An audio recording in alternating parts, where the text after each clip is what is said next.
Hello, everyone, and welcome to another edition of Sustaining Sustainability. I'm your host, CB Bhattacharya, professor and director of the Center for Sustainable Business at the University of Pittsburgh. This week, I'm delighted to welcome Ranjay Gulati, the Paul R. Lawrence MBA class of 1942, professor of business administration and the former unit head of the organizational behavior unit at the Harvard Business School. Ranjay is an expert on leadership in turbulent times, having studied and written about the topic for the past 25 years. He also served for almost a decade as chair of the Advanced Management Program, Harvard Business School's premier leadership development program. And most importantly, Ranjay and I go way back to our undergraduate days in St. Stephen's College, and I know him now for the last 42 years. His new book, Deep Purpose: The Heart and Soul of High Performance Companies, shows how companies can embed purpose much more deeply than they currently do, delivering impressive performance benefits that reward customers, suppliers, employees, shareholders, and communities alike. Ranjay, welcome to the show. Thank you, CB. It's really great to reconnect with you, and I'm delighted to be here with you.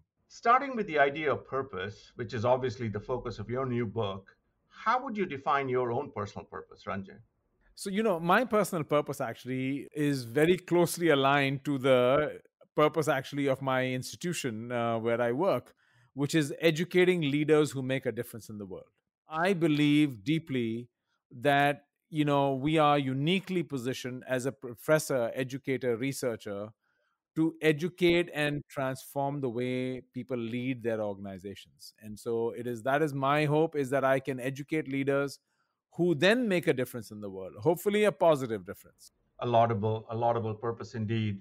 Ranjay, I was intrigued to read in the very opening of your book that the two most purposeful leaders or inspiring people that you've met, come across in your life, are your mother and your wife, Anuradha. Would you mind taking a minute to tell our listeners what is it about them that inspired you so much in terms of purpose? So, first of all, let me just reflect for a minute with you on what is purpose. It is a stable and generalized intention to accomplish something that is at the same time meaningful to the self and consequential for the world beyond the self. And as I look at my mother first, who started a business as an anthropologist, as actually unemployed, having lost her job as a teacher by a lottery, she decided that she was going to do something, and it was not about making money. It was about doing something consequential. She was going to bring the Eastern aesthetic to the Western palate. She was going to take tribal women's clothing and design and color sensibility and bring it to the Western market. And in doing so, she felt she was not only bridging the East and the West, but she was going to create livelihood and opportunity for these rural communities that were extremely poor.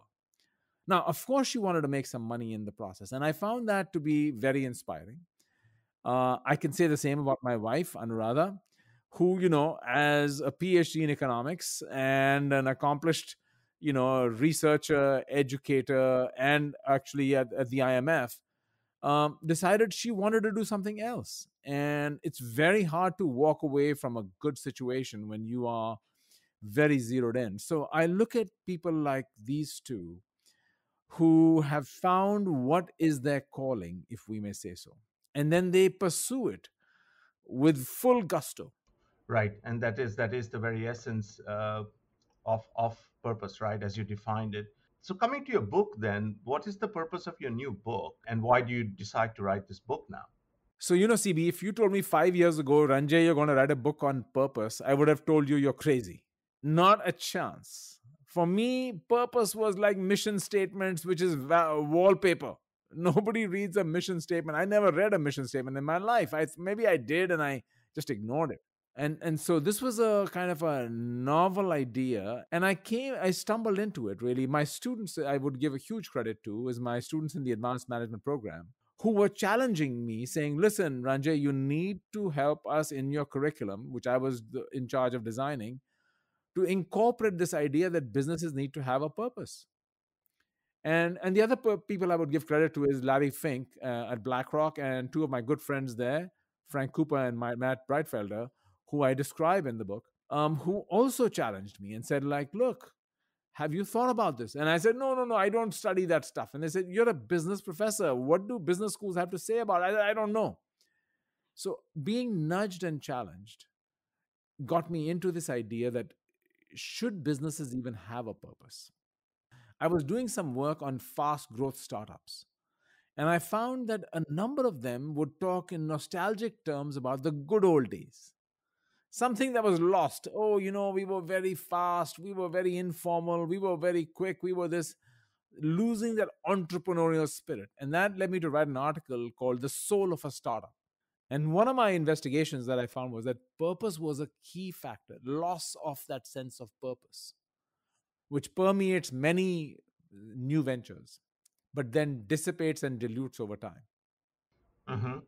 And Ranjay, why now then, and why would you say that this book is timely? I think business leaders, you talk to business leaders, they are being pulled in many different directions.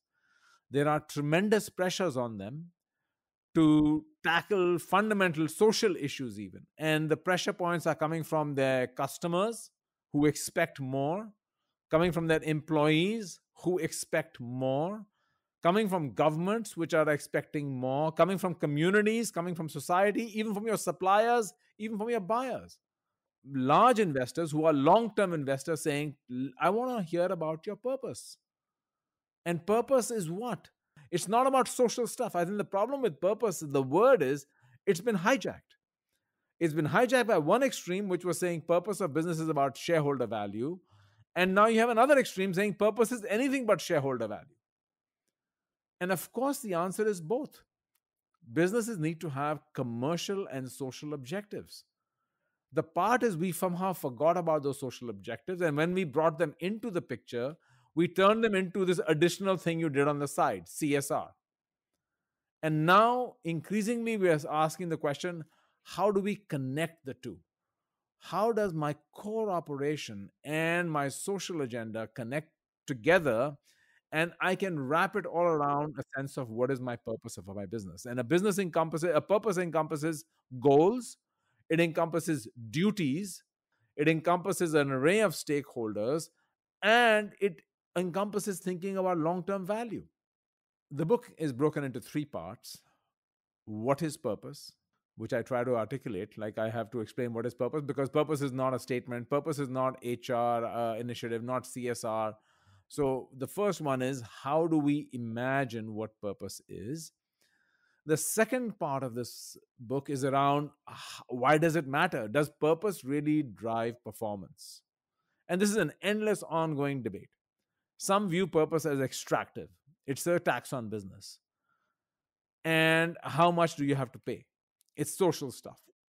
And I came to realize in this research, which encompassed 18 companies and almost 250 people I interviewed, that purpose is not a tax on business. Purpose is generative, right? One of the people I interviewed said, I pity those who think of purpose coming at the expense of performance. So then I try to unpack. So one is to get large sample data, and that's something I'm in the midst of. But I also try to unpack what were the key four benefits of purpose. And I talk about directional, motivational, relational, and reputational. So I talk about the pathways by which purpose drives performance. But the biggest chunk of the book is about, how do you enact purpose? How do you get it done? And indeed, we have to take a look at the book to learn how we enact purpose. One of the things that intrigued me in the book was the notion of trade-offs, and that you don't brush that away or brush that off, but you say that companies can actually use purpose as the basis for navigating the inevitable trade-offs that will kind of keep coming up between commercial and social objectives. Can you explain that a bit for our listeners, please? Imagine two dimensions, commercial value and social value. And you say companies that are doing only commercial stuff are the shareholder value maximizers, right? They only care about commercial value on anything they do. Because ultimately, you look at a strategy based on how a company allocates and deploys its resources. The other dimension was around, social value. You're trying to build a company focused only on social value and not commercial value. You're building a non-profit. Okay, fine. Then you say, but there's a third dimension, the win-win, both commercial and social value at the same time. And a number of people piled on to this win-win idea. This win-win idea, as some have called it, is dangerous, first of all, because it tells businesses you only have to do good if you can make money doing it, first of all. That's what makes it dangerous inherently. But the other part is just a small subset of things. Most of life is about trade-offs. Where do I deploy my scarce resources? How do I think of the messy trade-offs? And one of the examples of the companies I studied for that chapter is featured there is Etsy, the online e-tailer for crafts, right? And here was a company that began focus exclusively on social value. And over time, they brought more, I would say, a commercial orientation into the picture, but encountered a lot of resistance. A lot of people said, "Oh my God, you're destroying the soul of the company. Why would you do that?" And the case that I wrote and the chapter where I feature it talks about Josh Silverman, the incoming CEO, who said, "Look, we have to be both commercially viable and socially impactful. We have to do both. And by the way, employees need to survive and thrive here too, and our community too. And we're going to try to do a carbon offset so we have no impact on the planet either." Now, those are hard choices. And now, a purpose is not going to solve it for you. We somehow fall into the la la land that somehow purpose is going to give me win-win, and everyone's happy. No, you're by default, somebody is going to be unhappy with every choice you make. That's the reality we're in today. That's where having a clear anchor around a purpose can really help you. Is it possible to give an example here? Let me give you an example here of Gotham Green, which I have in the book. Gotham Green is an agro-tech business. They came up with a great idea of using urban rooftops for farming and growing select produce that spoils easily. So they worked out the economics and started taking over urban rooftops in major cities like New York, Chicago, and a bunch of others, and no pollution. And they are able to take in New York, they literally have their farm above Whole Foods. Now, one of the big things for them was that we want to be sustainably, and they first said no packaging, but customers don't want to buy lettuce and herbs that these people are trying to sell without packaging. So then the question was, what kind of sustainable packaging will be the right one? And they found none of them worked. So now you have to make a choice. What do we do? Plastic. Oh my God. But that's what they did. Now they're keeping an eye on packaging technology to see what would be the best form of packaging to use. But I think the point to understand is that was a conscious choice they had to make, not the one they would have liked to make, but one they had to live with. So, what are some of the common traps that cause purpose to erode over time? Because I know you make a distinction between a deep or shallow purpose, and how can companies avoid them? So, CB, first I wanted to write a book with one word title. I somehow had in my head that one word titles are the way to go. And, so I wanted to write a kind of a purpose. That's what I wanted to call the book. To be honest with you, I thought one word, that's it.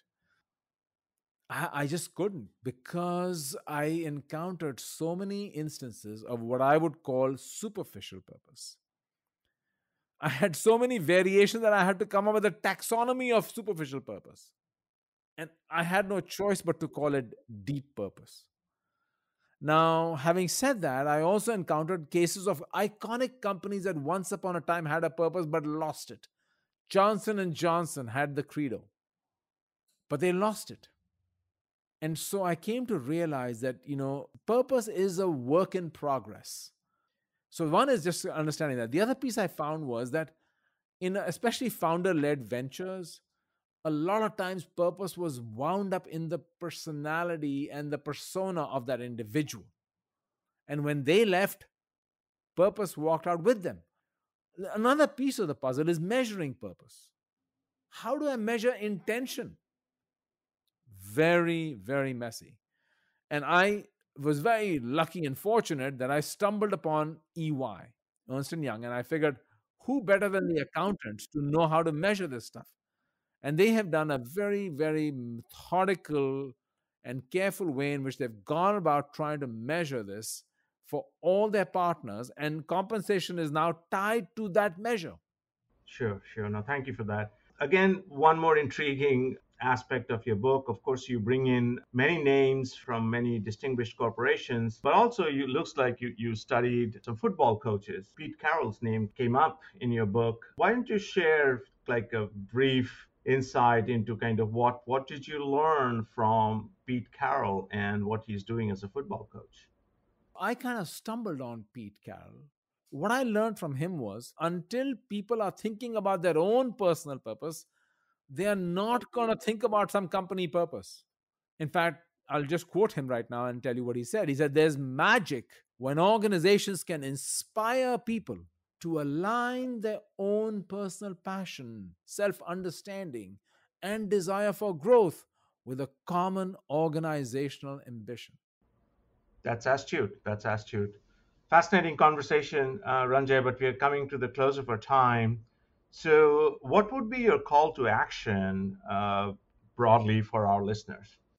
We should expect our organizations, our employers, to have a purpose.